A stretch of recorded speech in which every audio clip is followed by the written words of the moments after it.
Bonjour, bienvenue. Aujourd'hui, on est de nouveau en présence de la toile du futur, phase 3. Oh, j'oublie, je dois prendre mon apparence terrestre. Excusez-moi, je me change.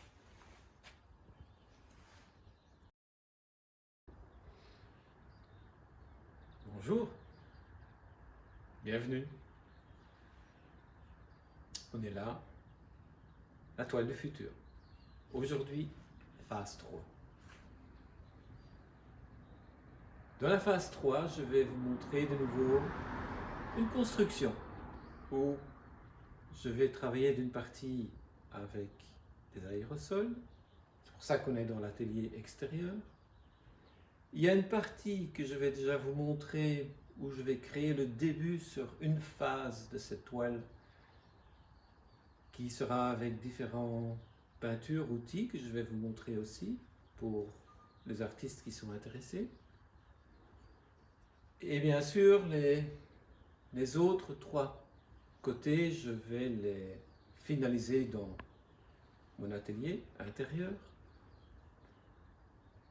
Mais je sentais ce besoin de vous montrer quand même déjà ici, sur un côté, cette création. Et donc dans cette création, vous allez voir que j'ai préparé ici une assiette. Oui, elle a l'air appétissante. Non, je vous déconseille de la manger. Et donc sur cette assiette, vous voyez différentes couleurs, vous voyez différentes pâtes. Et dans ces pâtes, vous allez par exemple trouver une de ces pâtes qui se trouve là-dedans. Vous allez trouver une autre pâte qui se trouve aussi là-dedans. Et encore une troisième pâte qui se trouve aussi là-dedans.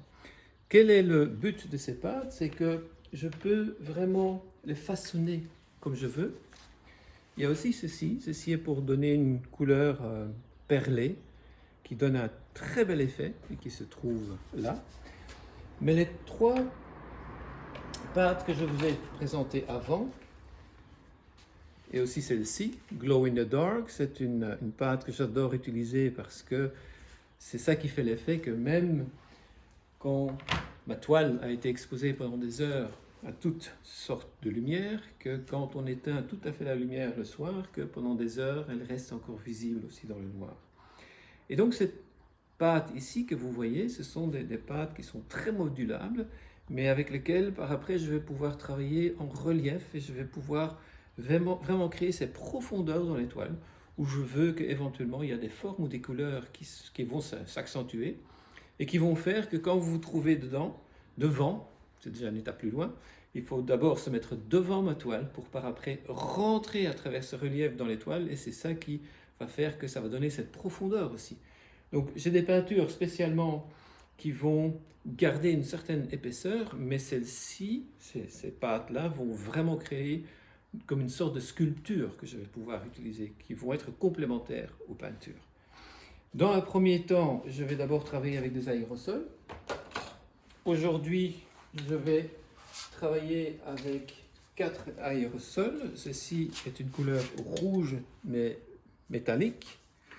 Ici, vous voyez un rose fluo.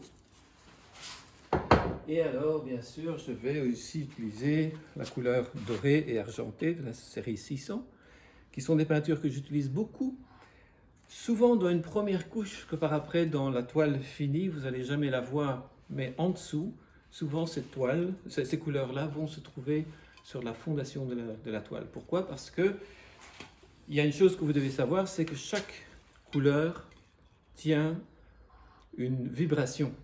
Donc, je travaille très fort, pas seulement avec les couleurs, mais aussi avec la vibration de la couleur. Ça veut dire que dans toutes les couleurs que je vais utiliser, même tout à fait en dessous, que vous n'allez jamais voir à l'œil nu, néanmoins la vibration va se trouver dans mes toiles. Ce qui fait que mes toiles ne sont pas juste des créations artistiques visibles, mais aussi que vous allez ressentir, que vous allez vivre.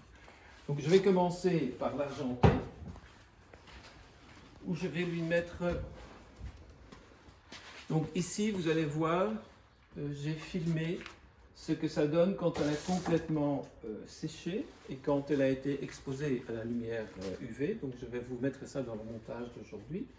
Donc ici, ceux qui ont suivi la phase 1 et 2, vous avez vu comment ça a été créé. Aujourd'hui, vous allez voir la phase 3, partiellement. Et bien sûr, par après, il y aura la phase 4 et toutes les autres phases jusqu'à la finition. Donc ici, je commence. D'abord avec l'argenté, cerise 600.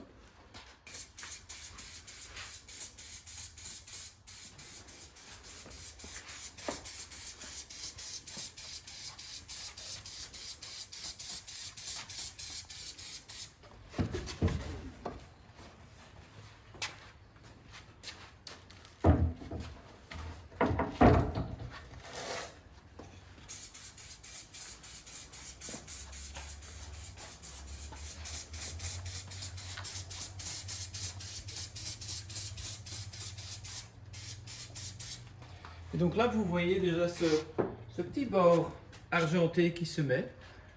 Que vous regardez, il y a une partie, bien sûr, que je fais déposer sur les extrémités de la peinture. Et si vous regardez de plus près, vous allez vraiment voir une sorte de léger film qui se met en place, qui est très discret, mais qui commence aussi à légèrement couvrir ce qu'il y avait en dessous, mais dans cette légèreté. Alors maintenant, on continue avec la 600 dorée, où c'est dans cette continuité de la précédente. Donc il y a ce mélange entre l'argenté et le doré qui se fait, et qui très souvent crée des très belles nouvelles nuances dans ce mélange de l'argenté et du doré.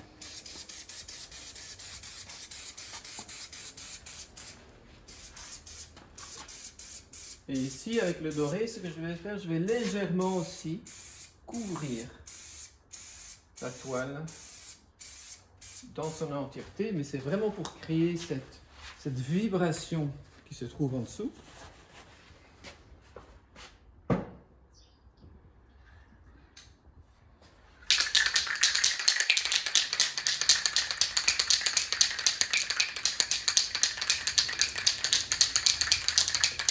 Et donc de là, maintenant je vais partir sur le métallique rouge, où je vais mettre certains accents accentués qui va d'un côté perturber cet équilibre de ce que vous avez déjà vu, donc créer à la limite des blocs,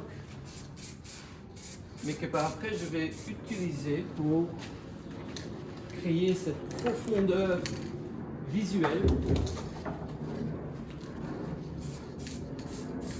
et aussi quand je vais utiliser les pâtes pour commencer à donner une forme.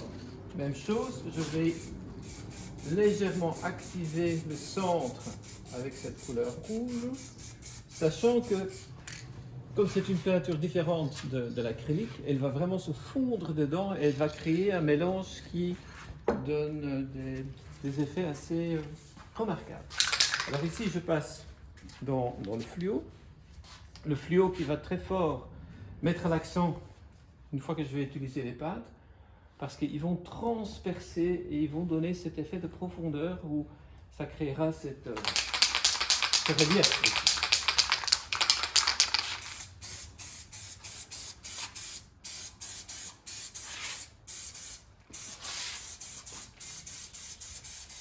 Vous avez vu aussi qu'aujourd'hui j'ai utilisé cette tête-ci, qui est une tête qui va vraiment très fort distribuer la peinture dans un très grand éventail, donc absolument pas concentré, c'est créer cet éventail qui va être très dominant, et vous allez le voir au-dessus de ma toile, que là, quand on regarde maintenant, on filme au-dessus de la toile, que toute la toile a été vraiment couverte par cette dominance de ce rose fluo, mais que j'ai besoin aussi pour, par après, à travers la phase 4 sur laquelle je vais travailler et où c'est cette phase-ci avec le rose qui va être très, très dominant. Donc ici, je vais encore vous faire profiter de la phase de ce côté-ci où je vais commencer à travailler avec cette pâte. Les 3 autres côtés, ça je vais faire dans mon atelier. Mais ici, je veux déjà vous faire profiter comment je crée ici. Donc la première chose que je vais faire, avec mon mélangeur manuel, une petite cuillère. Voilà, je vais d'abord commencer à mélanger les pâtes différentes. Donc aussi bien le glow que vous voyez ici qui est un peu le couleur verte. Et alors les autres, il y a même celle-ci qui est perlée. Et donc vous voyez que c'est une pâte que je vais mélanger. Je ne vais pas créer une homogénéité du tout. Je veux que ça reste d'une certaine façon encore un peu séparé. Et alors ce que je vais faire, je vais amener ces nuances de couleurs que je vais aussi amener dedans. Donc là aussi, je ne vais pas créer une uniformité parce que sinon, pour ceux qui travaillent aussi avec les peintures, vous savez que quand vous mélangez le tout, à un certain moment, vous allez avoir une couleur homogène. Que ce sont bien sûr des techniques qu'on veut utiliser, mais ici, chez moi, ce n'est pas le but. Le but, c'est que je garde une certaine perturbation d'un non-mélange de couleurs. Voilà, et donc, je vais commencer à appliquer ça maintenant sur les côtés. Pour ça, je vais utiliser différents outils. Aujourd'hui, je vais avoir ces outils de création que vous voyez là. Donc vraiment pour créer cette forme, ce relief.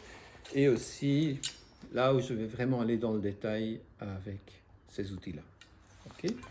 Donc d'abord, je vais utiliser celle-ci pour aller déposer la première couche. Donc là, je choisis ce que je vais mettre comme couche et quelle couleur je vais aussi amener dedans. Donc un petit mélange de ce qui a déjà été utilisé et en même temps je mets les couleurs dedans, même chose, une couche. Et vous voyez le fait que je déborde sur les côtés, c'est tout à fait voulu parce que la finalité de cette toile du futur va être une toile qui sera très fort dans le côté forme. Ça veut dire que je vais utiliser beaucoup de matériaux aussi en surface qui vont faire en sorte que cette toile, de 1, elle va peser très lourd parce qu'il y aura beaucoup de matériel dedans, donc de peinture, de pâte et des autres formes, mais ce sera ce côté, on va dire, non raffiné, brut, dans un premier temps, et d'un autre côté où il y aura des finitions qui vont être très très soignées dans la finesse, dans la technique, mais sur les bords, je veux vraiment avoir cet effet où c'est un peu comme une sorte de rocher, de sculpture qui n'a pas encore été fini complètement et qui va finalement être raffiné plus qu'on va faire le centre de la peinture. Donc ici, on arrive à la fin de ce premier côté. Je vais encore mettre des couleurs ici. Voilà. L'avantage, bien sûr, de travailler dans mon atelier extérieur, c'est que je peux me dépasser, je peux dépasser la peinture, que même si ça tombe à terre, c'est tout à fait à sa place. Et donc vous voyez que ici, je vais vraiment amener ces couleurs différentes, ces nuances différentes. Et qui par après, bien sûr, une fois qu'ils auront séché, je vais encore les travailler. Mais quand tout sera bien séché, ça donne des très très très beaux effets. J'ai déjà fait des toiles comme ça dans le passé, avec de très grands reliefs, et qui par après donnent un résultat vraiment spectaculaire, aussi bien dans le visuel que dans le ressenti. Donc maintenant j'invite la caméra de vraiment aller en profondeur, vraiment de très très près, d'aller observer, sentir la profondeur de cette phase 3 dont vous la vivez maintenant. et où moi maintenant, dans mon atelier à l'intérieur, je vais créer les autres 3 côtés, et bien sûr, je vais travailler ces côtés en détail. Ici, c'est vraiment pour vous montrer le côté brut. Et donc, je vous remercie. Je vous remercie d'avoir été présente à cette phase 3. Je sais qu'il y aura encore beaucoup d'autres phases qui vont être présentées dans cette toile. C'est pour ça qu'elle s'appelle aussi la toile du futur et que je vous avais dit au début déjà que ça prendra du temps, ceci.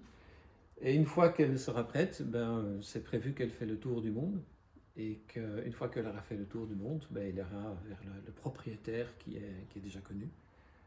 Donc pour aujourd'hui, voilà. Je vous remercie d'avoir été présente à la phase 3 et je vous souhaite une très bonne journée. Merci et au revoir.